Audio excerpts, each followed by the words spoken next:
యేసు క్రీస్తు ప్రభువు ఎవరు అని అంటే ఆయన అందరికీ ప్రభువు. కులమత భేదాలు లేకుండా ఈ లోకంలో ఉన్నటువంటి వారందరికీ ఆయన ప్రభు అని దేవుని యొక్క వాక్యం సెలవిస్తా ఉంది.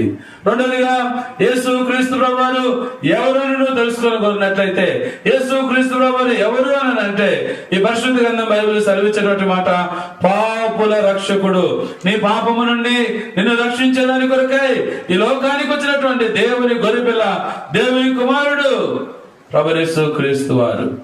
ఎవరయ్యా యేసు క్రీస్తు ప్రభు అని అంటే ఈ పరిశుద్ధ గ్రంథం బైబిల్ సెలవిచ్చేటువంటి మాట ఏంటంటే, గమనిస్తూ వచ్చినట్లయితే ఎవరు యేసు క్రీస్తు ప్రభు అని అంటే పరలోకానికి మార్గం తప్పిపోయి మార్గములను చెరిపి వేసుకొని మరణమునకు పరిగెత్తుతున్నటువంటి నిన్ను దేవుని వద్దకు చేర్చేదాని కొరకై మార్గముగా ఈ లోకానికి వచ్చినటువంటి వ్యక్తి యేసు క్రీస్తు ప్రభు.